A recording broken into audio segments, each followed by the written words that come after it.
بسم اللہ الرحمن الرحیم۔ محترم ناظرین، السلام علیکم۔ داستان کربلا میں ابن زیاد کی کوفہ آمد اور جناب مسلم کی گرفتاری کے لیے ابن زیاد کی چالاکی۔ ابن زیاد جب کوفہ پہنچا تو کوفہ کے لوگ پہلے سے امام حسین علیہ السلام کی آمد کے منتظر تھے، اور ان میں بہت سے لوگ امام حسین علیہ السلام کو پہچانتے بھی نہ تھے۔ جب ابن زیاد کوفہ میں پہنچا تو ان لوگوں نے سمجھا کہ یہی حسین ہے۔ وہ جس مجلس سے گزرتا سب یہ کہہ کر اس کا استقبال کرتے تھے کہ مرحبا بکا یا ابن الرسول اللہ۔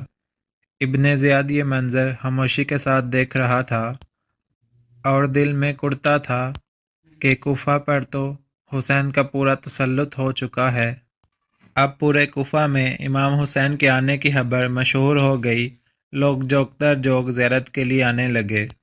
ادھر نعمان بن بشیر والی کوفہ کو یہ خبر ملی تو باوجود یزید کا ملازم ہونے کے اہل بیت کا احترام دل میں رکھتے ہوئے اپنے گھر کا دروازہ بند کر کے بیٹھ گئے۔ ابن زیاد ان کے دروازے پر پہنچا۔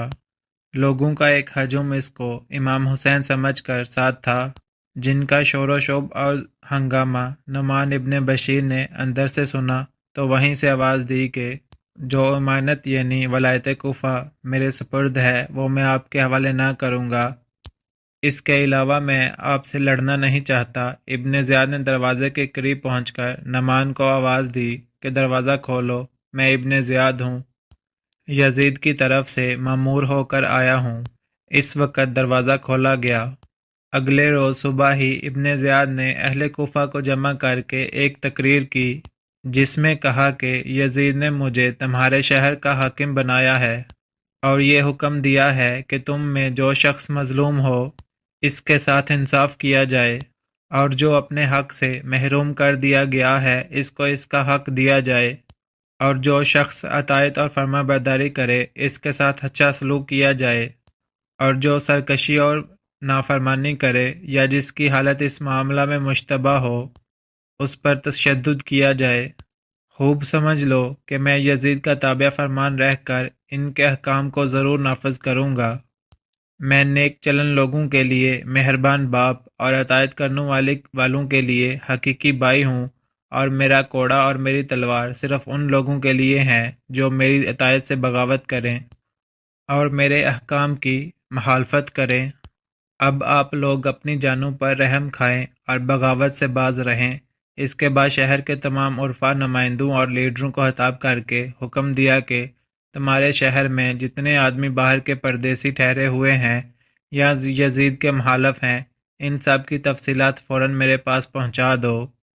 جو شخص ایسے لوگوں کی رپورٹ ہمیں دے دے گا وہ بری سمجھا جائے گا، اور جو نہ دے گا وہ اپنے پورے حلقے اثر کا ضامن و ذمہ دار ہوگا، اور جو ایسا نہ کرے گا اس سے ہمارا ذمہ بری ہے، ہم اس کو قتل کر دیں گے۔ اور جس شخص کے حلقے اثر میں خلیفہ وقت یزید کا کوئی مخالف پایا جائے گا اس کو اسی کے دروازے پر سولی پر چڑھا دیا جائے گا اور اس کا حق نمائندگی سلب کر لیا جائے گا۔